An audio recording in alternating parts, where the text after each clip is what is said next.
Welcome to the first episode of The Mike Show, presented by MediaU. I'm your host, Michael Slemons.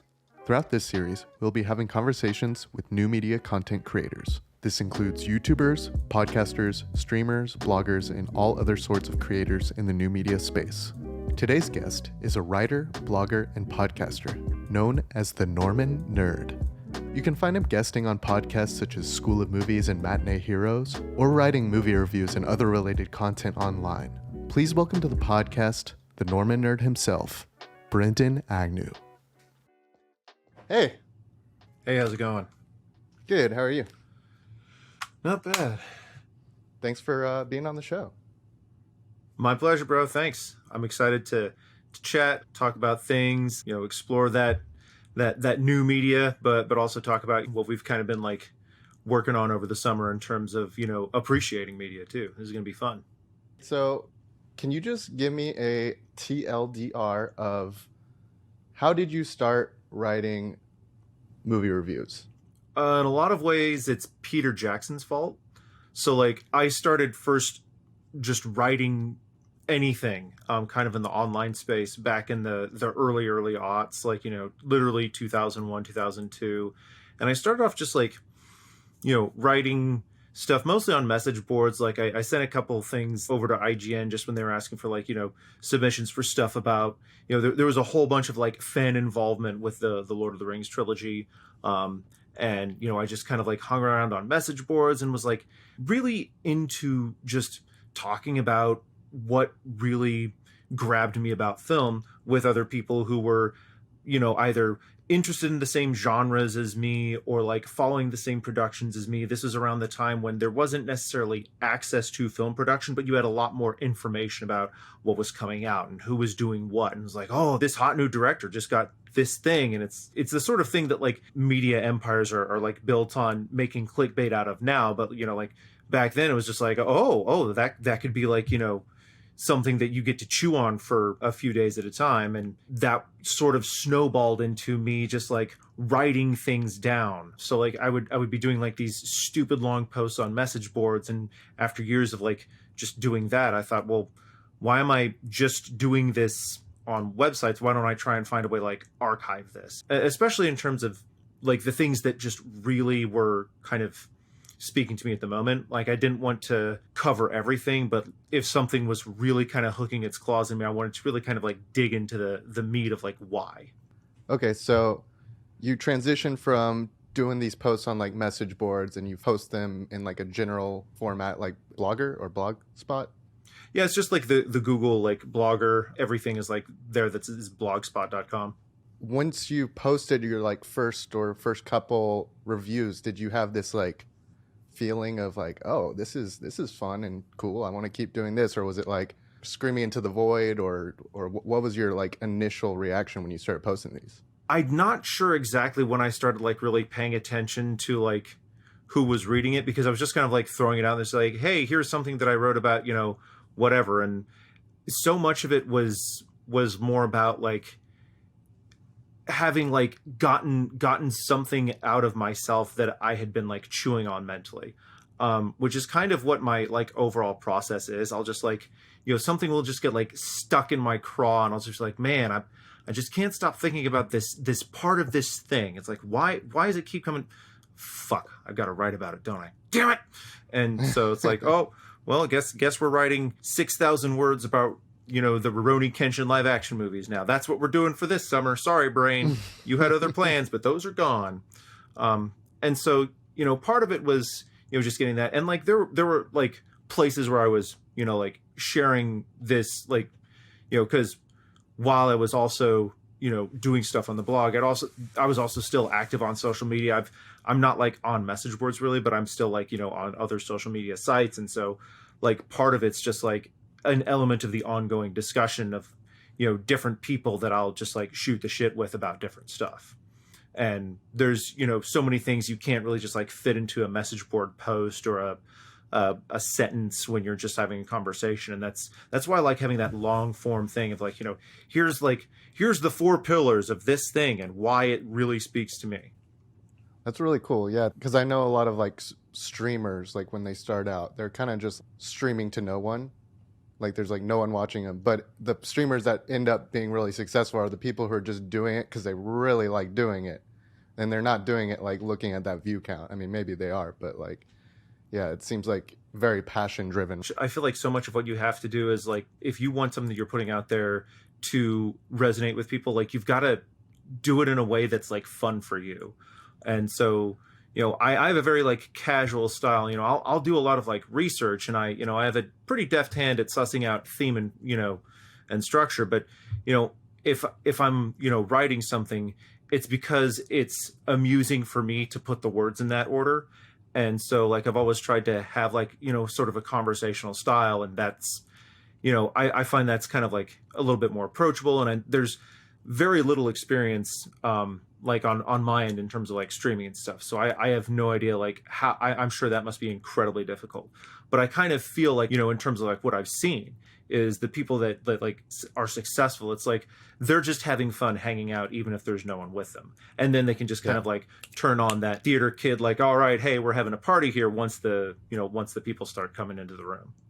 Yeah, that's super cool. I love what you just said, like that to do it in a successful way, you have to do it in a way that's fun for you. That's like very good advice for anyone listening to this podcast, I guess.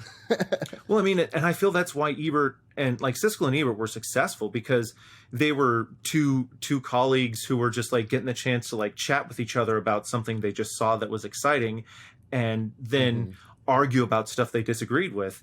And like that's what worked, is because they were clearly passionately engaged. That got everyone else hooked in. Yeah, I mean, I know I've really enjoyed like me, you, and like some of our other friends like getting around and just talking about a movie right after we saw it. I mean, that's just so fun to just bounce these thoughts, and then someone said something, it's like, oh my god, I didn't even realize that happened, or I never connected like that to that, or like I didn't realize the director had done this other movie that is very similar in a lot of its like symbolism and themes. It's like I'm just like itching to ask you about this, because we haven't had a chance to discuss this, and it is kind of a tangential thing because it's not about content creation, but Lord of the Rings came out 4 weeks ago. Oh my god, I was not prepared to give a shit about this show, Michael.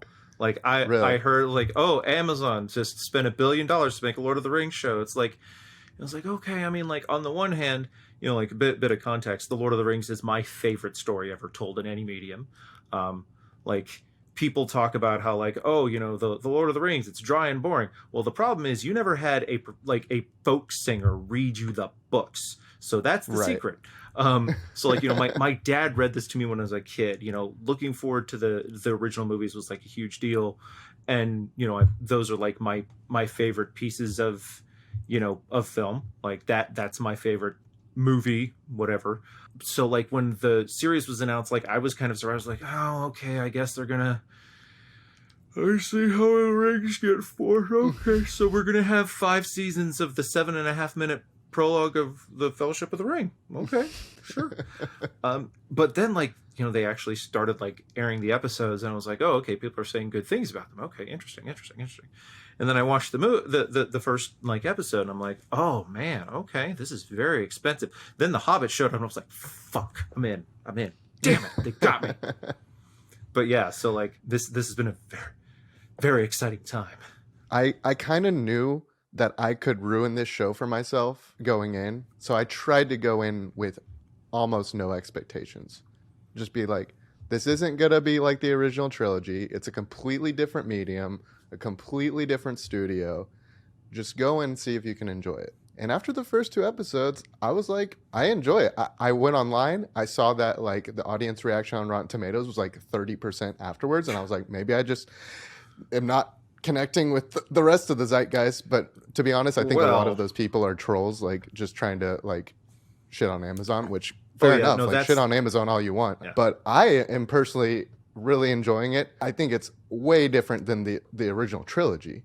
It's different, but it's also, and I think this is part of why I'm responding so well to it, is that we haven't had like romantic adventure fantasy on this scale since the Hobbit movies. Like we've had a decade of The Witcher and Game of Thrones.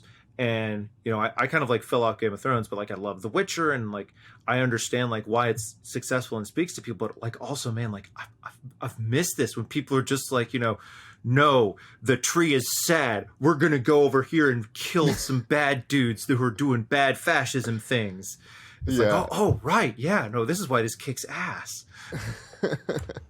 Yeah, and just like some of the like landscape shots with the cities is just like, okay, that's where the money went. The shot of Numenor and just all these cities are just insane. It's really something. And I'll see like people complain about like, oh, the CGI looks so bad. It's like I'm sorry, but like I remember the Hercules, the Legendary Journeys. I remember Xena Warrior Princess trying to do hydras and shit. Like I remember fantasy TV in the before times. And like Right. this is just like, it's like how Right. and just like the warg that people are saying like, oh, the CGI was like, that thing was fucking disgusting on purpose. Like that's this freaking bug-eyed monster thing that's supposed to make you like, no, get away. And that's why it's great, because it's fucking metal. Like that's the other thing I think this is capturing, is that like Lord of the Rings is like this beautiful, poetic, lyrical high fantasy. But it's also like the coolest metal shit. It's like you've got like demons with like fire whips, like, you know, crashing with these like underground wizards, and like, you know, why are we stopping in this mountain to have a sword fight with a giant spider? Because it's cool. That's why. Shut up. Oh man, I think it's like one of the first shots of the movie when they're doing like the same Galadriel prologue thing, and then the eagle gets just like decimated through the fire. I was just like, absolutely. Someone spent tens of millions of dollars to finally shut everyone up. I'm like, why didn't they just take the ring to Mordor on the eagles? Yeah, it's like that's why. Exactly. Just absolute wiped out, on fire. It's just like, wow. Yeah.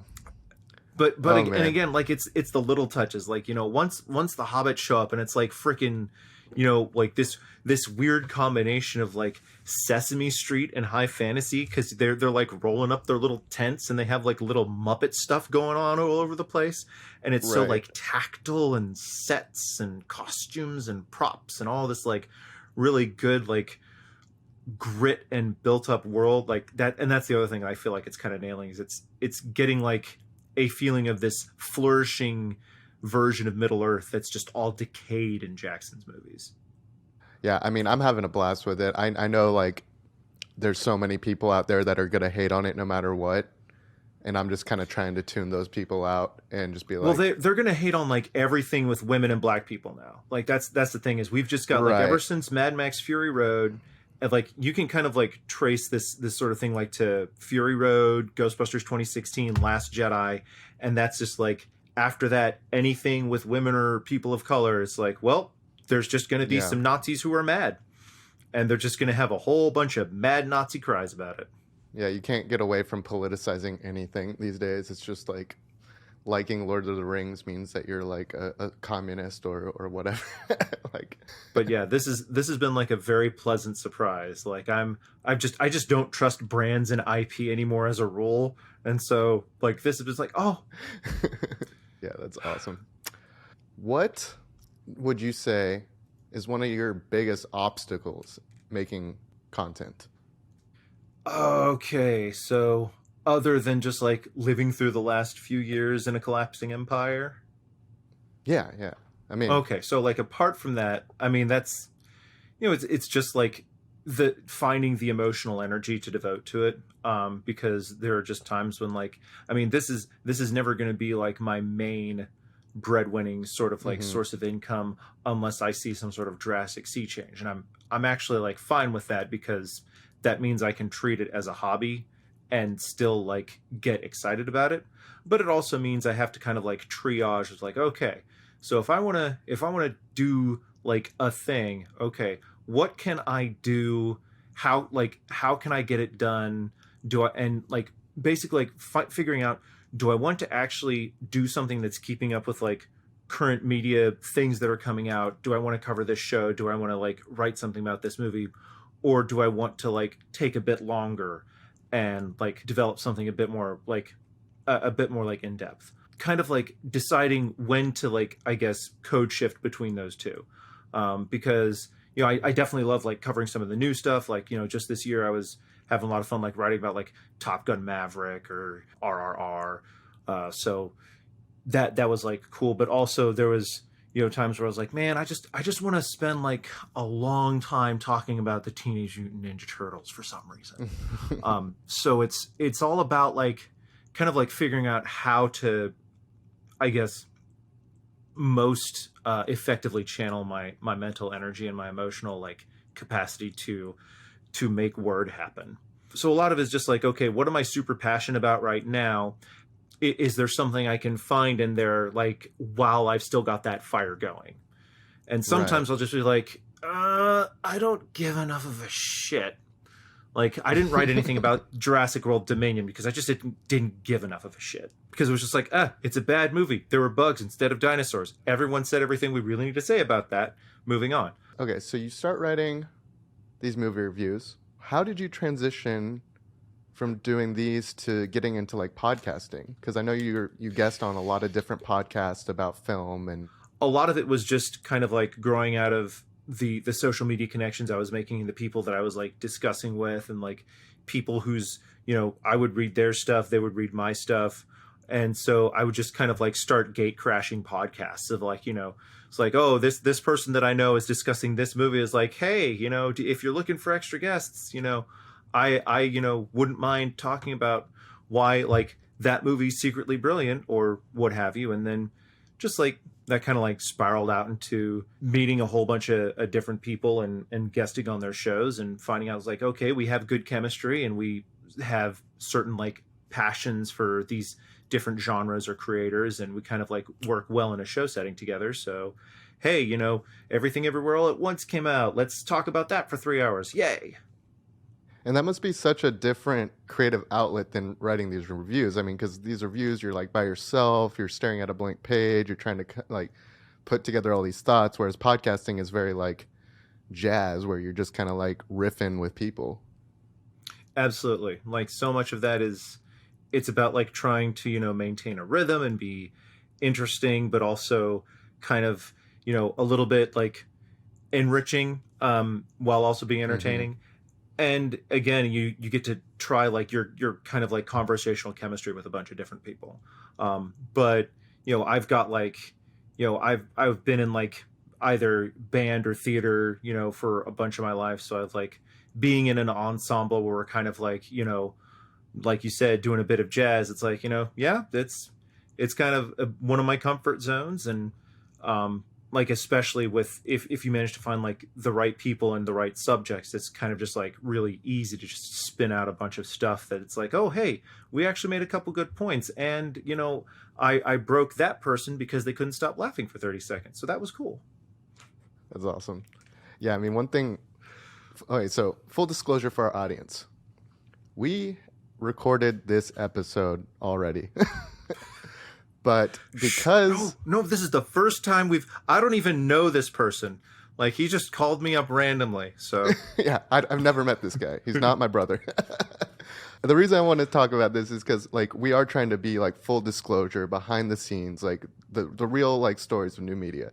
And so we recorded this podcast, and part of what made the podcast not as good was because I tried so hard to, like, put in all these little segments, and when I went back and listened to it, it wasn't very natural. I felt like I really was focusing a little too much on like, okay, this will be entertaining, this will be fun. And it just didn't work. And that's fine. Like, part of, I think, content creation is like, you know, trial and error. You know, we're learning and we're getting better. And, you know, who knows? Maybe one day, like, we'll be the next Joe Rogan. Well, I need a lot more HGH and, like, you know, some things, but maybe one day. Shoot for the moon. Yeah, let's do it. I can already tell that this podcast is a lot better than the one we originally shot, at least for the purpose of what we're doing.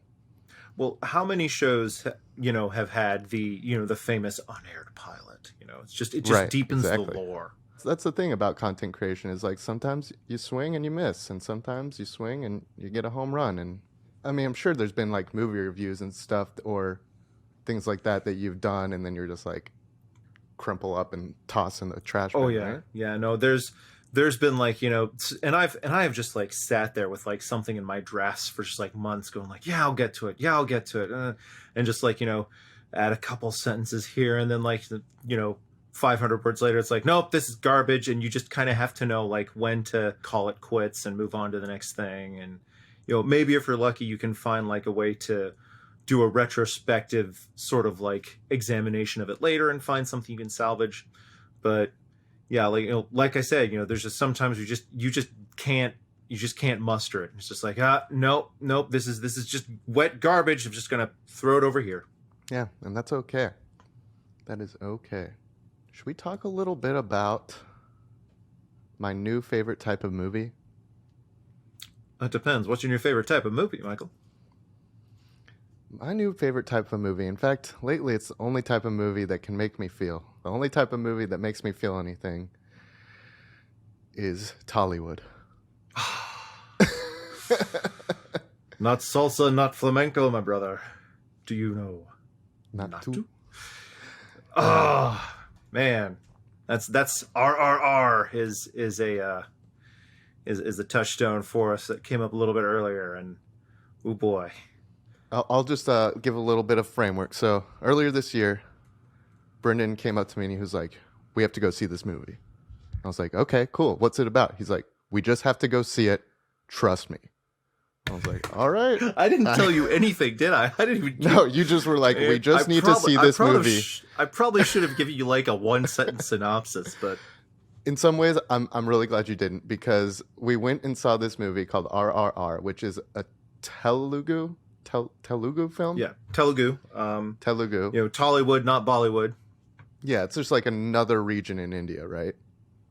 Like yeah, there's so much in terms of just like film business, and they have like a bunch of places that are basically like putting out as much stuff as like Hollywood, but they've got a bunch of them clustered around, and the the Tollywood scene is kind of like at the moment really sort of like their marquee star director is SS Rajamouli, and RRR. It's actually like the title is a reference to the director and the two stars, and it was kind of like a snakes on the plane situation, because they started just referring to it as RRR as like the project name before they even had like a name for the movie. It was like, well, we've got Ram Charan, we've got NTR Ramarao Jr., and we've got SS Rajamouli. We got the 3 R's. It's the RRR project, and they just never went away. It's just like, no, you know what? It's stuck. It's fine. We're just calling it that.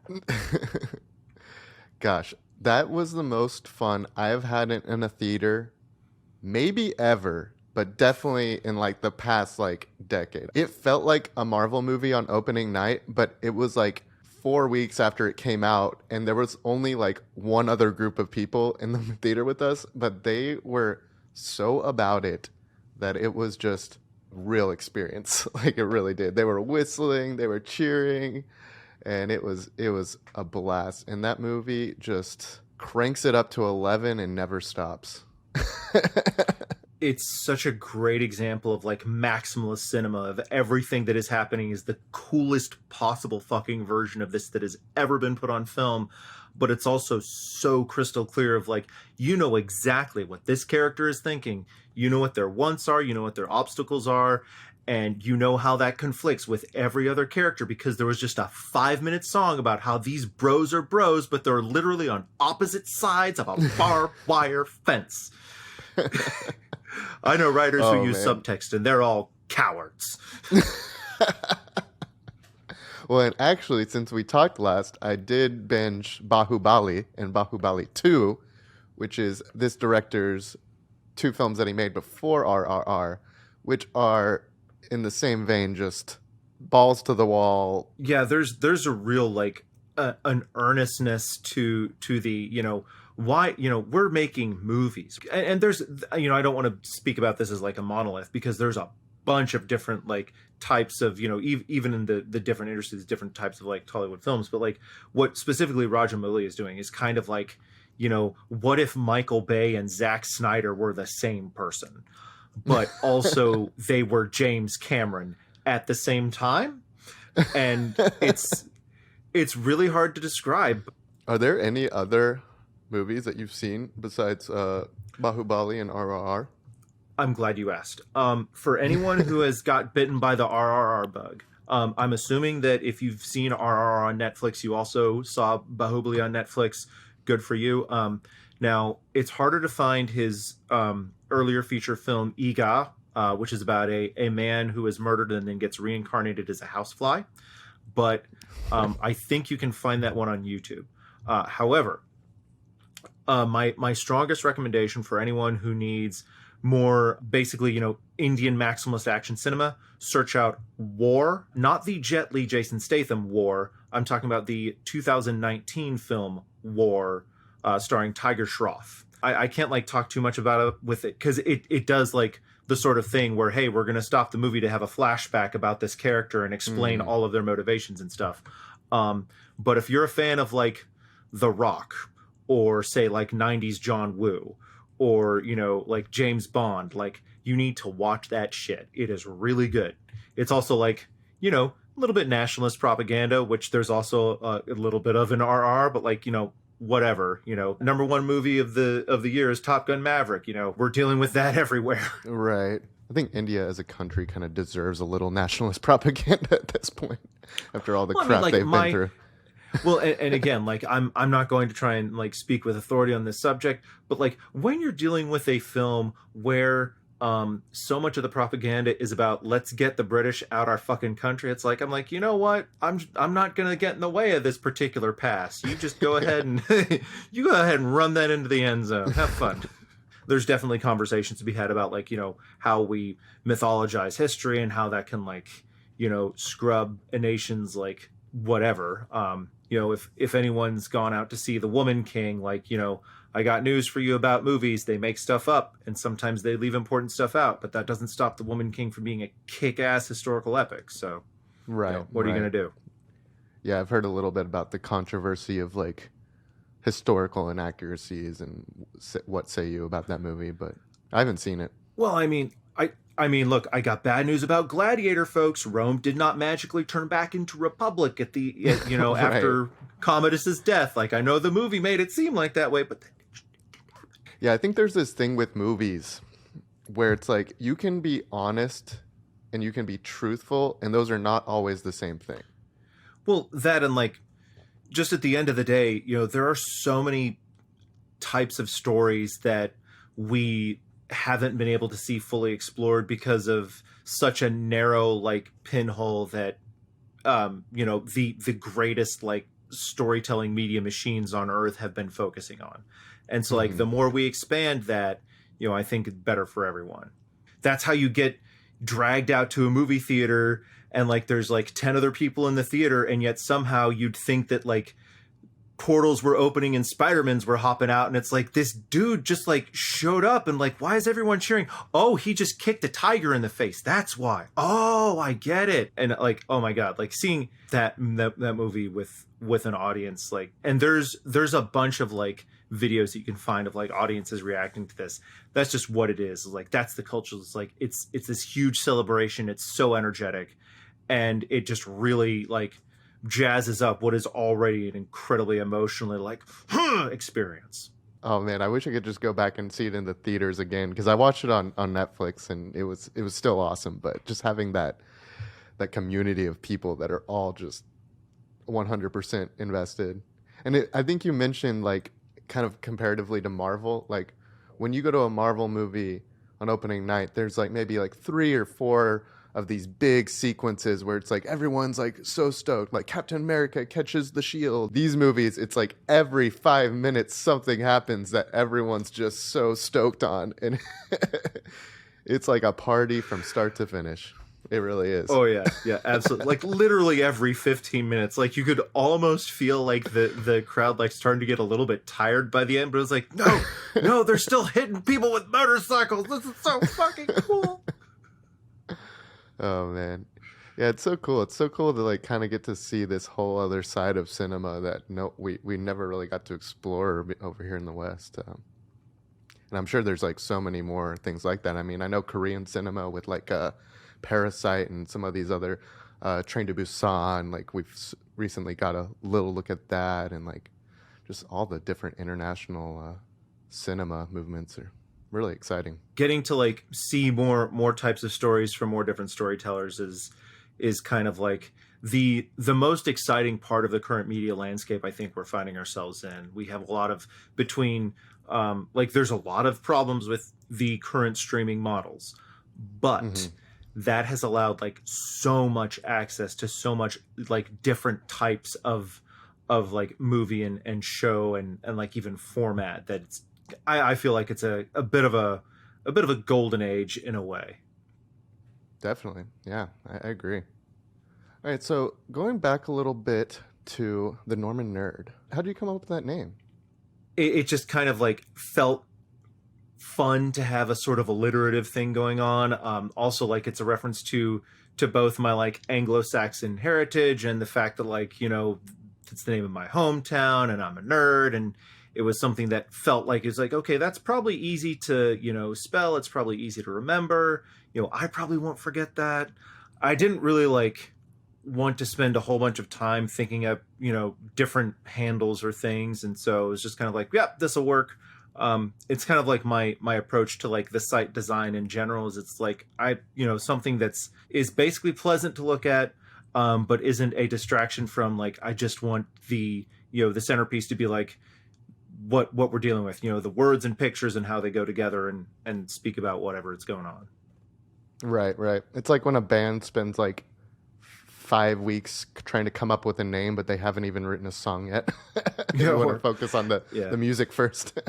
Yeah, it's like, you know what? Let's go with the Rolling Stones. Fuck it. All right. Do you have any like? Because I know you're doing podcasts pretty consistently. You're posting pretty regularly. Do you have any like other aspirations for what you do? Like just keep on steady going, to post more, to do other types of things? I mean, it depends. Over the past couple of years, like just, you know, within the last, I guess, several, I've been posting just like a few other places. For example, like I also do a lot of stuff over at synapse.co. Like if I have something that's like really kind of like long or esoteric or just like something like, you know, feels like it might be more at home there, you know, that's what I'll kind of throw there. And so that's kind of like been just a way to like expand in a very similar way, because it's like the same sort of thing, but it's just like there's a slightly different way to like reach out to a different audience there. And then, you know, it kind of depends on how like the new media landscape evolves, you know, because there's been so much shift in terms of like how, you know, like even just how YouTube is used. You know, I'm old enough to have like seen, you know, like how YouTube started up and just like, you know, what sort of things were going on there and how that's kind of like changed. And the whole like video thing has always seemed kind of awkward to me, but I've also really liked doing the whole podcast thing. So that's like kind of, if I were going to evolve this in any way, it would be sort of like in an audio format as some sort of like complimentary sort of thing. Partly because I like hearing myself talk, and I do it a lot anyway. But so I don't know. It just kind of depends on where I kind of feel like putting my energy. So much of what I've been doing over the past like few weeks is like, you know, just kind of like doing either other podcasts or like just doing a lot of guest stuff. Cause that's like kind of my favorite thing to do. It's just like, you know, I don't like having to put together a show's format or deal with, you know, editing and all that stuff. But I love getting to just like bounce ideas back and forth and like kind of, you know, help conceptualize that sort of end. You know, maybe sort of like, you know, additional like audio portions that go with, you know, written pieces or, you know, like kind of quick from the hip, you know, something or other if I'm trying to just like get something out about, you know, something I've just seen. But yeah, it just kind of depends. I don't want to like spread out too much or try and turn it into like a full-time second job. Right. Yeah, because I mean, you do have a job and a family, so it's like, you know, you can't just completely dive into becoming a new media influencer like some of these younger kids. But yeah, now if like someone wants to give me a 7-figure sponsorship, then I could like, you know, rearrange some things. But Hey, Like, well, we can talk. We can talk off the books. You know, I got seven figures right back behind this divider. well, I'm not talking about like the Ninja Turtles and Shredder back there. I'm talking about like, Oh yeah, no, yeah, it's all action figures. I don't know. You got any rare amiibos there, dude? I could got any Yeah, I got amiibos? Funko Pops for days. I know I've said this before to you off air, but I do think you would be a great podcast host. I would personally listen to it. Well, I mean, I do have the dulcet baritone going for me. That does help. Yeah, you got to get one of these fancy microphones. There you go. Fancy. Yeah, something that's on like 3 different stands, and yeah. That also brings up an interesting thing of how do you balance doing this? Like, do you have a set time where you're like, okay, I write in the mornings, or do you like have like a routine that you go through to put together these things, or what's your process? It depends on the piece, and it depends on where I'm putting it. If I'm doing something that like I'm going to be that I know I'm going to be spending a lot of time on, it'll be like okay, I'm breaking out the laptop over, the next few weeknights and I'm working on this. But other times it'll just be like, okay, I'm just going to be working on this thing in like half-hour chunks, getting out my phone, opening up the Medium app, writing this and this and this. Okay, I'll put that away and move on to something else. A lot of it is just either I'm doing things like after the kids in bed, and it's like, okay, well, I've actually got, I've got a couple hours of quiet and I can just do that. Or it'll be like, while I'm on my break at work. If I'm doing something that's like going to be a little bit more time consuming, then I'll kind of like, okay, I'm going to spend a couple days just kind of like outlining and researching. And then maybe I'll spend like a weekend just completely like word vomit it out. And for example, when Top Gun Maverick came out, I didn't want to write like a review the day of, but I did want to write down a like really in-depth kind of like more spoiler piece that was not like a, something I wanted to have out the Friday the movie came out, but it was something that I wanted to like have out pretty soon after. And so I was like, okay, we're just going to work on it a bunch this weekend. Do you ever like bring a notepad to the theater? A lot of what I'll do is I'll kind of like, I don't take notes at the theater, but I will kind of like write down things in my notes app, or I'll like kind of look at messages to friends who are like, that saw that we saw the same movie. It's like, oh man, we'll like have a DM conversation about it or something. So it's usually something like that. But then, a lot of the time is also like, okay, well, now I'll watch it again, or at least like kind of just really take a little bit of time to marinate on it. I do like trying to at least like see something a second time before I really like bang something out. But then, every now and then it'll be like, get home night of, oops, I wrote 1,000 words before I went to sleep. Yeah, it's usually just a like, a few like sentences in the notes app, and then I refer back to that. Gotcha. Yeah, it sounds like a very artistic process. You just kind of have to feel it out. Yeah, that's man, cool. You just have to like go with the flow, dude. Just like find your zen.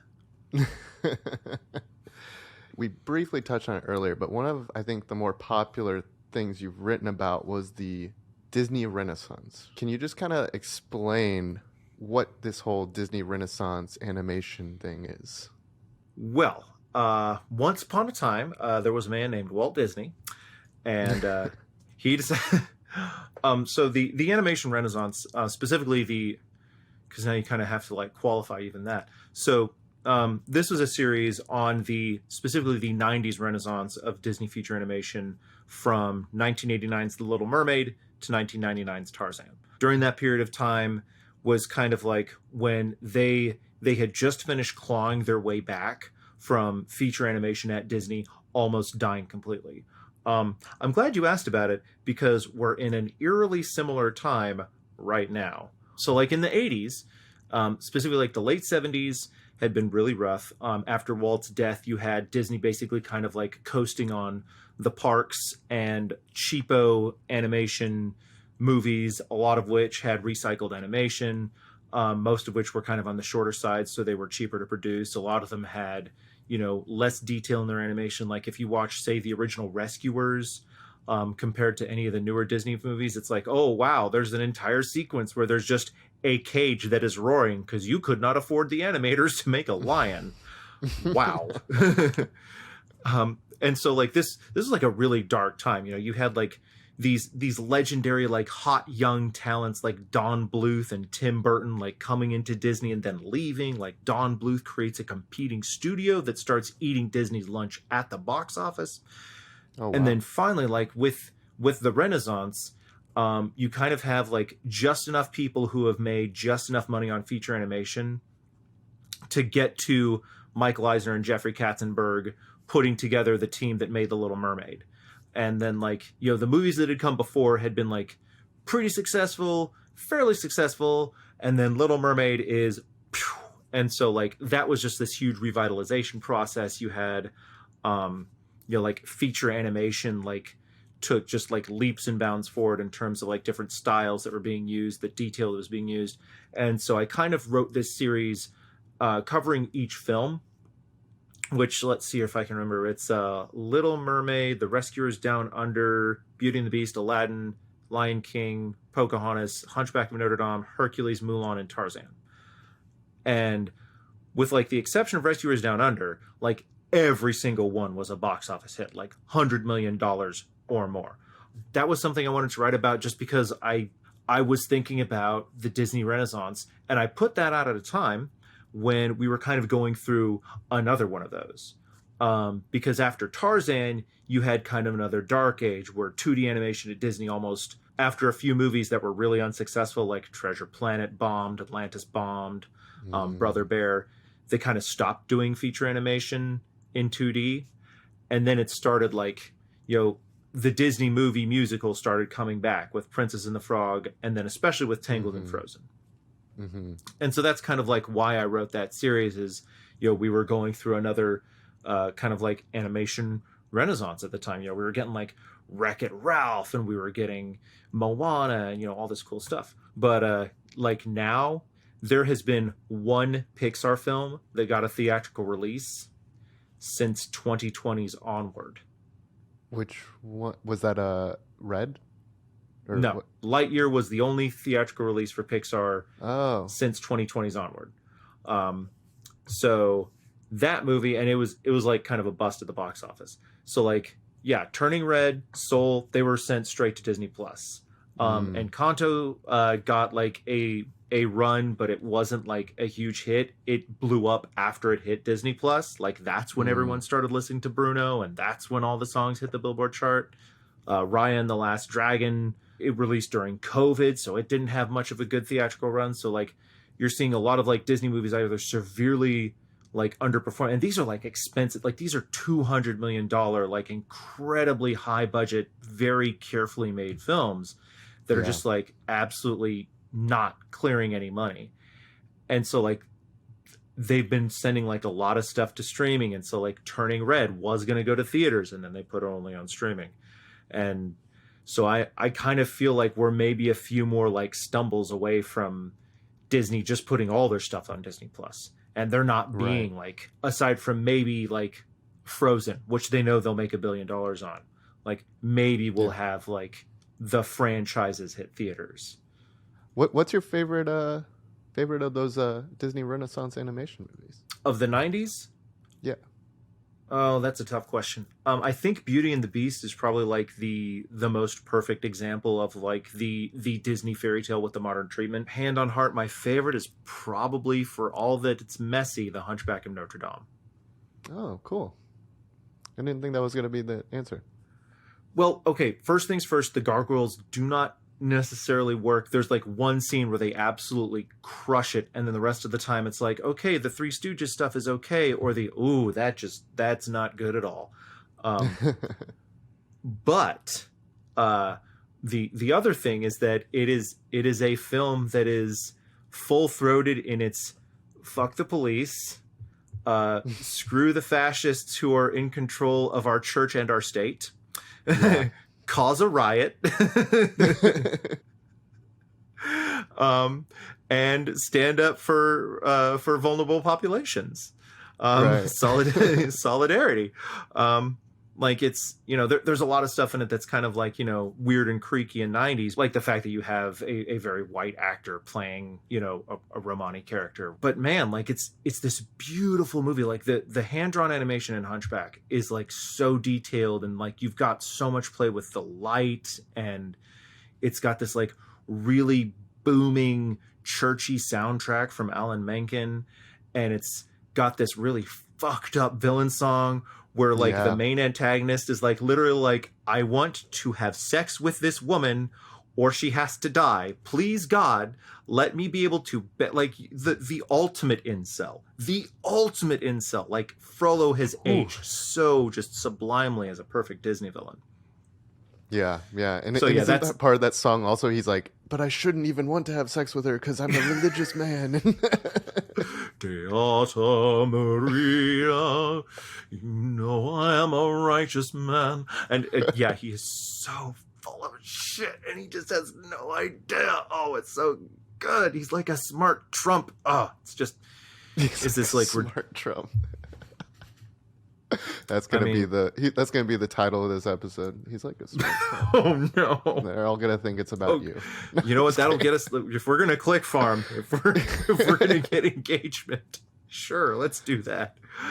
But yeah, so Hunchback of Notre Dame, and it's by the same directors as Beauty and the Beast, and so like they have like a really good handle on like this really powerful, because going back to our discussion on Primal, like so much of what appeals to me about animation as a medium is how deliberate you can be in doing that show don't tell, and how like especially if you have someone who knows what they're doing, like they can do things in animation far more effectively than you can even in live action, because just the way animation presents frames of film, like you can do things at a speed that you just literally can't anywhere else.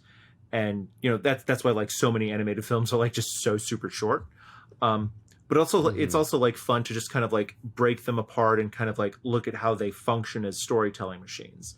And that's a little bit easier to do when you're like talking through structure and discussing it with someone when you're looking at something like animation, whether it's kids or not, because so much of it is being very direct and visual. That's deep. I like that. I like cartoons for smart reasons too. I was going to say my favorite Disney animation is Hercules because he's super cool. Hey, you know what? That movie is a party. I was a kid when all these movies were coming out. I remember the one I just binged over and over and over again, and maybe you were even around when I was doing it, but was The Lion King. I just could not get enough of that movie, which is weird because I don't think I could really... I think I could watch it now, but I don't think I would enjoy it as much as I did back then. I did a similar thing. Like I would suggest like giving a few years. It is very much the like Jonathan Taylor Thomas movie of the Disney Renaissance. But like, man, there's just so much of that movie that's like, oh, that moment, that shot, it's just like, yes, that is the iconic visualization of that concept. And you don't have a better proof of that than the live action movie that tried to copy those and didn't do a great job. Speaking of, I actually did want to touch base on that because you were talking about the Little Mermaid and everything, which the trailer for the Little Mermaid looks visually interesting for sure, but after the Lion King, I'm very skeptical. Yeah, I mean, Halle Bailey is an amazing singer. That voice is just insanely beautiful. And I kind of like love the additions that they were doing with like the way she was singing the song. Like if you're going to spend $200 million remaking a movie that we all know by heart, like you at least do something that's putting your own performative spin on it, please. So like maybe there'll be enough of that, but because Aladdin was I know like the actor who was in Aladdin, he didn't get work for like a few years after that movie for some reason. Well, it's weird because like they weren't super well thought of, but they made ridiculous money. Like Aladdin made $1 billion. Oh yeah. Well, really? No, this was weird. So 2019 was kind of like Disney's fire sale year. They were trying to put out all their big movies. So they put out Aladdin, The Lion King, The Rise of Skywalker, Toy Story 4, Avengers Endgame, Captain Marvel, and they all made $1 billion or more. It was ridiculous. Wow. Who would have thought? Yeah, and like no one really like remembers a whole bunch about like Aladdin because, I mean, it's basically a copy of a copy. But my favorite of these remakes was Pete's Dragon, which was very, very different from the film. And my second favorite was Kenneth Branagh's Cinderella, because it was Kenneth Branagh making Cinderella. See, that's the one I didn't watch. I should probably give it a try. As the Cinderella fairy tale, like it's a really good, and I'm not a huge fan of the original animated Cinderella either, but I am a fan of Cate Blanchett looking hot and being mean. So take that with a grain of salt. Now I know why the original Lord of the Rings were your favorite. Oh, well, I mean, look, Cate Blanchett as Galadriel is stunning. Cate Blanchett is Step on Me, Mommy. I mean, once you get to Cinderella and Ragnarok, it's over for me.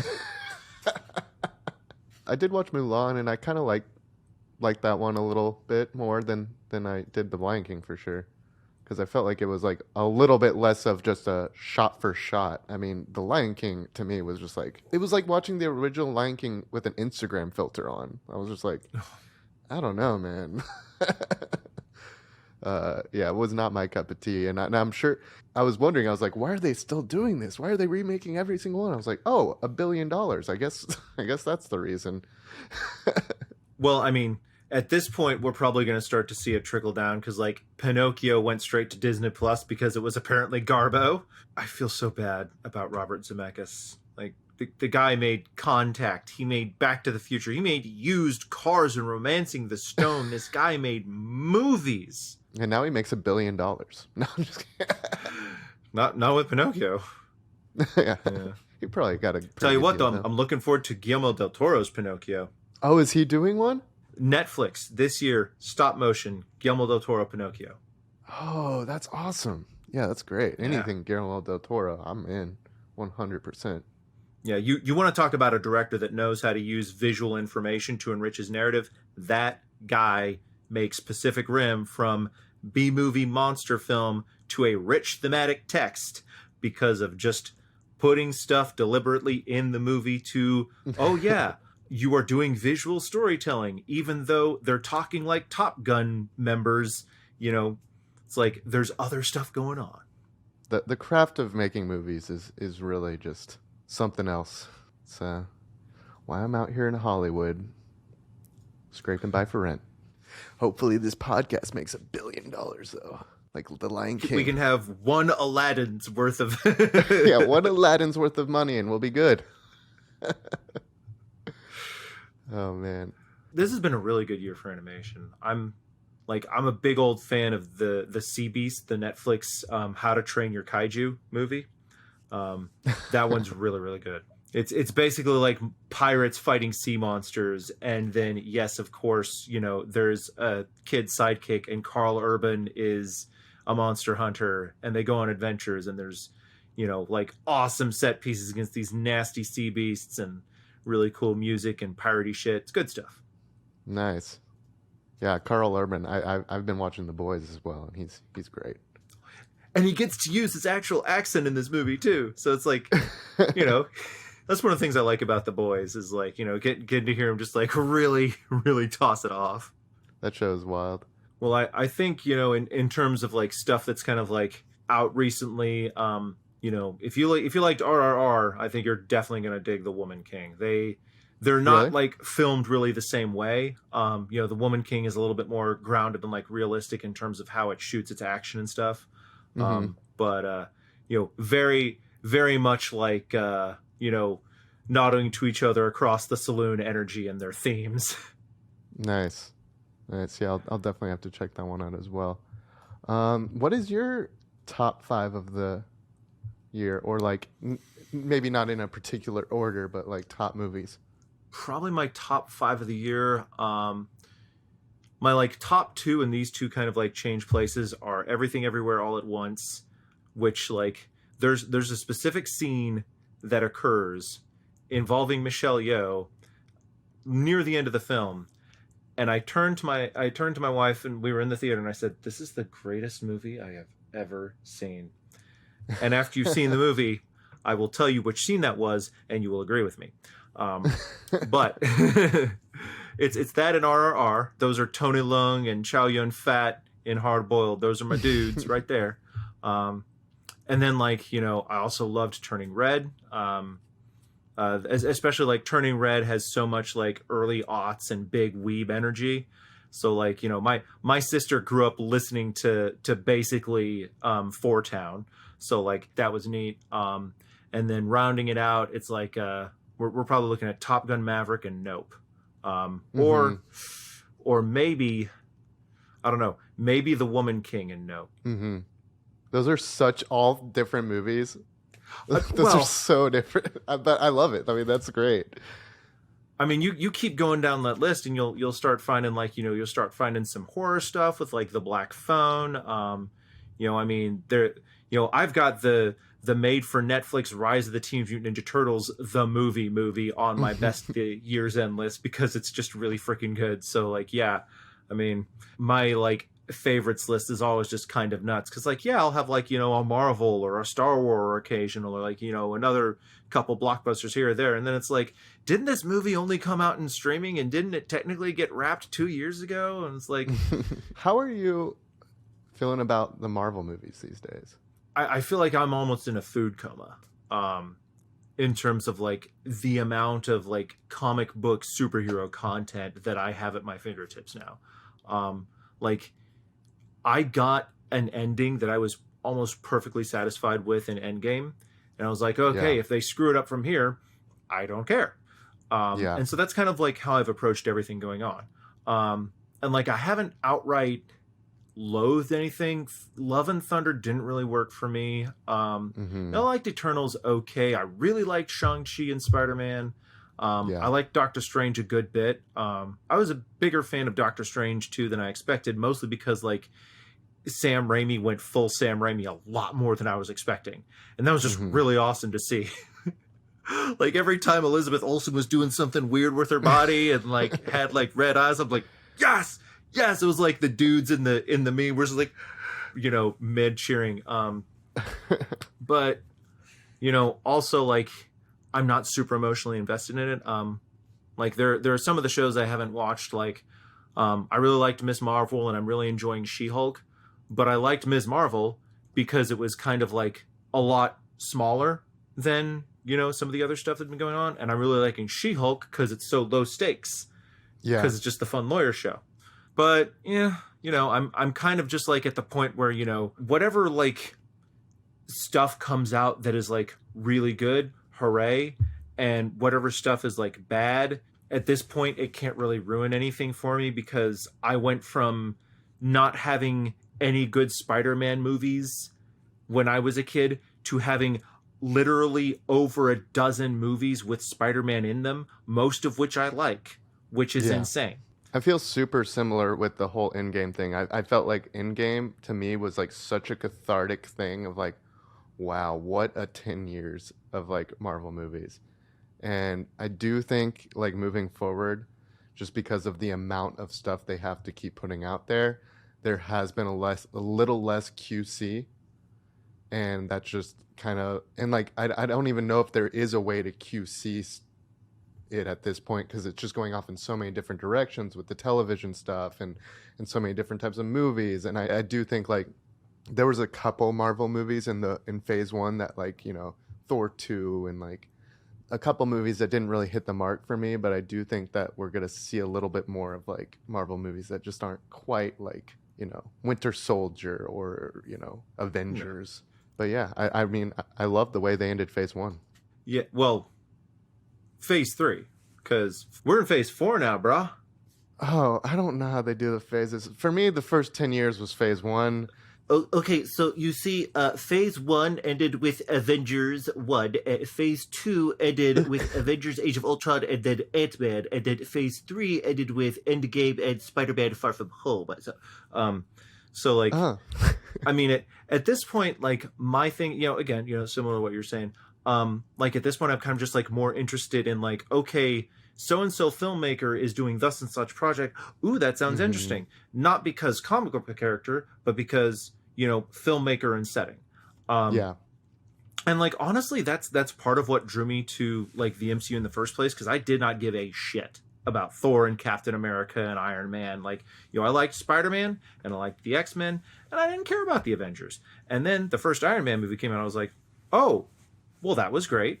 And then I saw Captain America and I was like, oh shit, I like Captain America. Cool. And so like that's kind of like, it's always for me been about like, you know, oh, they got Joe Johnston? The guy who did The Rocketeer is doing a Captain America movie? Oh wait, that could work. And so Right. like for example, like, you know, I was sort of interested to see where Thor Love and Thunder would go, but not like super invested in it. Again, like it just didn't really work for me, but you know, I can kind of shrug it off. Now on the other hand, Wakanda Forever, like Ryan Coogler, one of my favorite working directors. I think he's one of the best people working at this level today. Like in terms of, you know, if you take someone's filmography and like the levels of films they've made, it's like, okay, you got little budget, medium budget, mega budget, and at all three levels he's working at incredibly high level. And so like I want to see Wakanda Forever, less because Ironheart is going to show up in it, and more because I just want to see what Ryan Coogler does to tell a story about how much he misses his friend. And that's sort of the same like approach I take with DC. You know, I already got my heart broken with Justice League and Batman versus Superman, because like those characters are incredibly important to me, and those versions of those characters did not work for me at all. And it's like, you know, if that worked for, you know, whoever else, you know, awesome. But like, I was like, well, oh well. But on the other hand, it's like, oh, hey, you know, I liked the Shazam movie. Helen Mirren and Lucy Liu are in the new Shazam movie as evil witches. Cool. I'll watch Billy Batson fight evil witches and shit. That sounds great. You know, so at this point, it's just like, you know, what are the filmmakers doing, and what are they being allowed to do? Like, I think one of the benefits of the current Marvel like stage they're at is they're kind of letting people off the leash a little bit, and it means like you're going to get some big swings that absolutely miss. But I appreciate they're spending that much money on those big swings, at least for now, you know? Yeah. That means we get stuff like the surprisingly, you know, effective Shang-Chi, just like really worked for me. I absolutely dug that. Yeah, I love that one. And I never even heard of Shang-Chi. Yeah, and I just, you know, you wouldn't get that in Phase 1 Marvel. I think we're going to look at like, you know, a few more whiffs, because, you know, like you said, there's just so much going on. Like they've got like 9 shows and 20 movies in the pot. Yeah. Well, Brendan, thanks again for doing this twice. We really appreciate you taking the time. Can you plug yourself? Where can we find you? Well, you can find me writing short things online at BLC Agnew on Twitter. You can find me writing the longer things at normannerd.blogspot.com or synapse.co. That's CINAPSE.co. You can also find me on podcasts like School of Movies or Geeks with Shields. I recently did a show with Geeks of Shields about the Lord of the Rings, specifically talking about how Peter Jackson kind of like really nailed epic large-scale battles. And then I'm also occasionally on the Matinee Heroes podcast. We're going to be recording about The Fog for the spooky season, so I get to talk about John Carpenter. Always exciting. Go check out the Norman Nerd. He knows about the movies. I do know about them. I even know of them. Thank you all for listening. That was the pilot episode of The Mike Show, presented by MediaU. Associate producer Natalie Roman, music by Tazzy from South Africa. To keep up with future episodes, subscribe to The Mike Show on YouTube, or you can find us on iTunes, Spotify, or wherever else you get your podcasts.